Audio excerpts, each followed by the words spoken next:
After I refused to buy my sister a luxury car, she snapped, "Then your son isn't invited to my kid's birthday." Everyone laughed. I just smiled. Everyone will get what they deserve. They had no idea what was coming the next day. My son was holding the Lego set so tight his knuckles had gone white. That's the detail I come back to. Not my sister's voice, not my mother's slow, satisfied nod, not my aunt's actual, genuine laugh at the expense of an 8-year-old who had done nothing to any of them except exist in a room while adults decided he was a useful instrument of leverage. The knuckles, the Lego set, Star Wars, the one he'd been talking about for 3 weeks, wrapped himself in paper he'd chosen at the craft store, tape applied with the serious care of a child who wanted to do it right, his gift for his cousin Miles's birthday. White knuckles around blue paper. My sister Vanessa said, "Your son isn't welcome here," in front of my mother, my Aunt Linda, a florist who had arrived at exactly the wrong moment and was now studying the arrangement of carnations in her hands with profound concentration. Eli looked up at me, 8 years old, 2nd grade, a boy who still reaches for my hand in parking lots even though he pretends not to need to. The rage came in one wave and then it went cold, completely, cleanly cold. The specific temperature of a decision being made. I looked at my sister. I smiled. "Okay," I said. "Everyone gets exactly what they deserved." She thought she had won. She did not know about the folder. Let me tell you about the 6 years before the folder, because the folder doesn't exist without them. My name is Daniel Okafor. I'm 38 years old. I run a mid-size marketing strategy firm. 12 people, clients in 4 industries, the kind of company that took 9 years to build and requires a specific quality of sustained attention to keep running well. I am not wealthy in any way that makes the word meaningless, but I am comfortable, and I have been comfortable through the particular combination of effort and discipline and a run of good decisions that has held together longer than I had any right to expect. My sister Vanessa is 34. She is talented, charming, and equipped with the specific social intelligence of a person who understands exactly how rooms work and has built her whole life around navigating them. She has a son, Miles, who is a good kid, genuinely good, the kind of kid who tells you what he's thinking and means it, and who has inherited none of the characteristics I'm about to describe. She is also, and I say this with the precision of someone who has had 6 years to examine the data, a person who has never in her adult life encountered a financial problem she did not solve by redirecting toward me. The first time I helped her, Miles was 2 and her daycare situation had collapsed and she was between jobs, and the number was $1,800 for 6 weeks of coverage while she sorted things out. I wired it that afternoon. She sorted things out. The $1,800 was not repaid, which I absorbed because the situation had been real and the need had been genuine, and I was not going to make an accounting ledger out of my nephew's childcare. The second time was 6 months later. The third time was the month after that. At some point in year 2, the requests had become structural, not emergencies, but assumptions. The expectation that a certain category of problem was mine to solve. Dental bills, car repairs, 3 months of a mortgage when she and her then boyfriend had a difficult period, a laptop for Miles when his was dropped. My mother, Adize, 63 years old, retired, with the patient certainty of a woman who has been managing her children's relationships with each other for their entire lives and has developed strong opinions about how those relationships should be structured, was supportive of this arrangement. She never said so directly. She said it through the particular quality of her silence when I helped, and the particular quality of her sighs when I hesitated. My Aunt Linda, who is my mother's younger sister and who attends family events with the energy of someone who has come specifically for the subtext, said once, just once, at a Christmas dinner 4 years ago, "Daniel, you've always been the generous one." The sentence had a temperature that was not warm. I started the folder in year 2. Not because I intended to use it, because I am a person who runs a business and cannot turn off the part of my brain that tracks where money goes. I named it Vanessa, support records, and I put everything in it. Wire transfer confirmations, the photo of the check I wrote directly to her dentist for an $8,000 root canal, receipts from the 3 times I had paid vendors directly for things she needed. I kept it the way you keep insurance. Not because you expect to use it, but because the keeping is its own form of clarity. By year 6, the total at the bottom of the summary spreadsheet was $127,400. I had not looked at that number in months. I looked at it the night after the birthday incident. And then I laughed, a single, genuine laugh in the dark of my home office, because that number could have bought a house. And the thought of what else that money could have been was the first moment all evening I felt something other than cold. The car conversation had started the week before. Vanessa had been sending me links. German SUV, panoramic roof, heated seats, which she described as a safety feature for Miles, on the grounds that cold children are uncomfortable and uncomfortable children are distracting to drivers, which is technically a chain of logic, even if the conclusion it produces is, my brother should buy me a $70,000 car. She escalated to phone calls. I let the first one go to voicemail. Her message was 14 minutes long. The ratio of safety language to desire language was approximately 1 to 9. I called back on a Tuesday evening when Eli was at soccer practice. "Vanessa," I said, "I'm not buying you a car." The silence on her end had a specific quality, the silence of someone recalibrating, moving from the plan that assumed yes to the contingency that assumes resistance. "You just landed the Henderson account," she said. "The whole industry knows about it. You can absolutely afford this." Affording something, I said, doesn't make it your money. She made a sound. Then she said, I need to see you. Come to Mom's tomorrow. I want to talk about this properly. I should have known what properly meant. I brought Eli. The florist arrived at the wrong moment, or the right moment, depending on your perspective. She had come to deliver an arrangement for Miles's birthday party the following day, and was standing in the doorway with her arms full of peonies when Vanessa made her announcement. My mother was on the sofa in the specific posture of a woman who has positioned herself for observation rather than intervention. My Aunt Linda was in the armchair with her iced tea. These were not accidental positions. This room had been arranged. Vanessa stood in the center of it. She had been building towards something since I arrived. I could feel the architecture of it, the way certain conversations have a destination that the speaker has already been to before the listener arrives. She had moved through pleasantries, through an update about Miles's party preparations, through two pointed references to the Henderson account, with the patience of someone who is waiting for the moment she has rehearsed. The moment arrived when I said, again, in front of the room, I'm not going to buy you a car, Vanessa. She pointed at the door. Then Eli doesn't deserve to be at Miles's party tomorrow. The florist found something very interesting in her peonies. My aunt laughed. Not a surprised laugh, a satisfied one. The laugh of someone watching something she anticipated. My mother gave the slow nod. I looked down at Eli. His eyes were swimming, not crying. Eli does not cry easily, which is something he learned from me without my intending to teach it. But the specific look of a child who has been told by adults who should know better that he is not worth including. He was still holding the Lego set. Star Wars, blue paper, white knuckles. I looked back at Vanessa. I smiled. Okay, I said. Everyone gets exactly what they deserve. She smiled back. The smile of a woman who believes she has won. We left. In the car, Eli was quiet for a block, and then he said, is Miles going to be sad I'm not at his party? I thought about Miles. About the fact that Miles is a good kid who did not design this situation. I'll call Miles later. I said, this isn't about you and Miles. This is between the adults. He considered this. Are you going to fix it? He said. I looked at him in the rearview mirror. Yeah, I said. I'm going to fix it. That night, after Eli was in bed, I opened the laptop. Vanessa. Support records. I had not touched the folder in 4 months. I scrolled through it, the years of it, the accumulated documentation of a habit I had maintained without quite understanding its purpose. Wire transfers with dates and amounts, invoice photos, a scanned check, the spreadsheet at the bottom with the running total, $127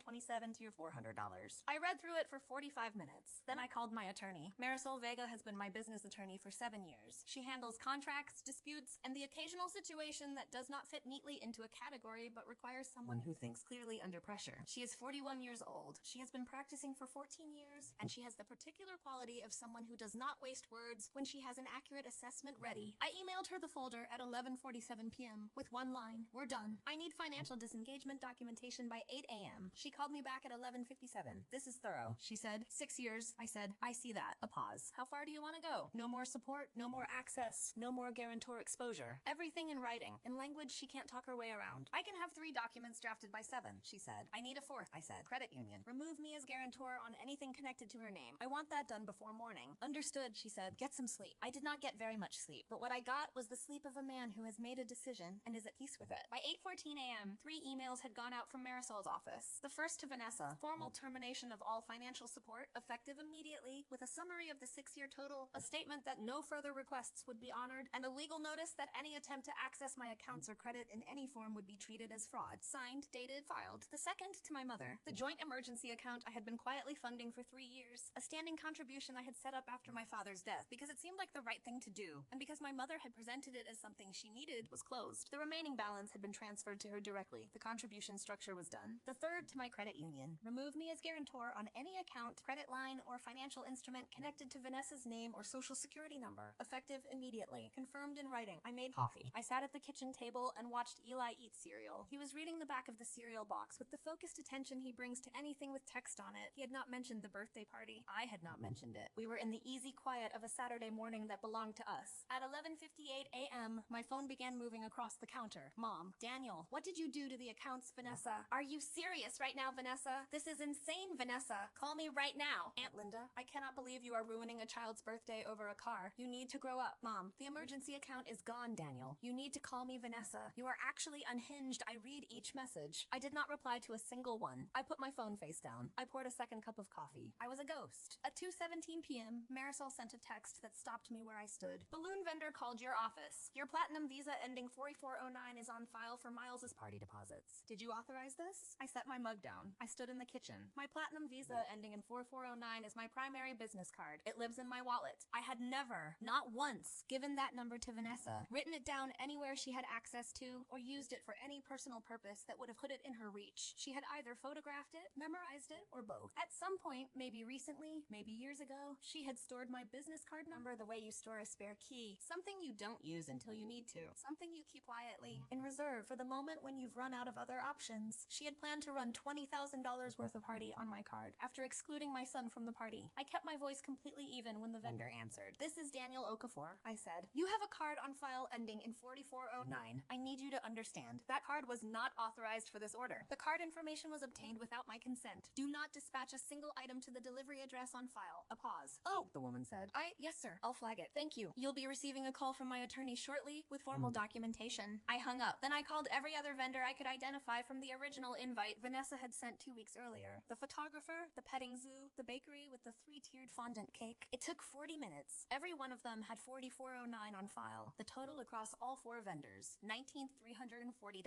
I forwarded Marisol the documentation at 3:47 p.m. Stop everything. Credit card fraud. 4409 on file with 4 vendors without authorization. I want a fraud report filed with the card issuer and formal documentation to each vendor before end of business. Marisol replied in 4 minutes. Already on it. Are you filing criminal? I thought about Miles. About the fact that he was 9 years old and his birthday was tomorrow. Civil only for now. I wrote back. But keep everything. Vanessa called at 4:08 p.m. I answered. The petting zoo won't call me back, she said. Her voice had passed through fury and arrived somewhere more desperate. The balloon company canceled. The bakery is holding the cake. What did you do? I stopped a fraud, I said. A fraud? Daniel, this is Miles's birthday. You put my business card on file with 4 vendors without my authorization, I said. That is credit card fraud. I reported it. Dead silence. You wouldn't, she said. It was not a threat. It was genuinely uncertain. The voice of someone who has, for the first time, encountered a version of me she did not know existed. Check your email, I said. Marisol sent you the fraud documentation 40 minutes ago. She exploded. The specific explosion of someone who has been certain of their leverage and has discovered it was the other person's leverage all along. She threatened. She cried, briefly. The kind of crying that is a tool rather than an emotion and stops quickly when it doesn't produce results. She said, I will never forgive you 4 times. I said nothing during any of it. When she stopped, I said, you used a card you stole from me to pay for a party you excluded my son from. Then I hung up. Without my card holding it together, the party collapsed. No balloon arch, no petting zoo, no 3-tiered fondant cake with the Pantone specific icing color Vanessa had specified in writing in her vendor emails. A detail Patrick, who handled my business accounts and had pulled the vendor chain, described to Marisol as aggressively specific for someone committing fraud. No professional photographer. A birthday party that had been constructed entirely on the assumption of my money for a child who deserved better than a birthday built on a stolen card. My mother called at 6:30. Just pay the vendors, she said. Her voice had the specific quality of a person who believes that a return to the previous state of affairs is still possible if everyone would just cooperate. We'll sort out the rest later. Don't embarrass this family in front of the neighborhood. I thought about the florist studying her peonies. I thought about my aunt's laugh. I thought about Eli's white knuckles. You smiled when he was excluded, I said. You nodded. You were in the room and you said nothing and you nodded. I paused. You live on that side now. I hung up. Then I sat on the couch and watched my son build his Lego spaceship on the living room floor because I had bought it from him after the party incident to replace the one he hadn't been able to give. And because watching him build things is one of the best ways I know to spend a Saturday evening. He was happy, unbothered, fed, building something with careful hands and good light in a home that was safe with a parent who was present. That's what the money was for all those years. Not Vanessa's dental work. This. Marisol filed the civil fraud claim on Monday. Her paralegal, a meticulous man named Greg, who had been with her practice for 6 years and who described his professional specialty as making sure paperwork is the most dangerous thing in the room, assembled the complete evidentiary package. The vendor invoices with 4409 in the billing field, the fraud notification from my card issuer, the documentation from each vendor confirming they had the card on file without my authorization, and a transaction history showing that 4409 had never been used for any personal or family purpose, only business, which established that Vanessa had no plausible claim of inadvertent access. Her fingerprints on all of it. Vanessa's attorney, a man named Curtis, whom Marisol described as good enough to understand when his client has no case, contacted her on Wednesday. The conversation was short. Vanessa would repay the 6-year support total at a structured rate formalized with a lien against her property. She would sign a document acknowledging that no further financial claims existed between us, and that any future contact regarding money would be treated as harassment under the terms of the agreement. In exchange, I would not pursue the criminal fraud referral. Curtis Curtis recommended she accept. She accepted on Thursday. The total on the repayment schedule, $127,400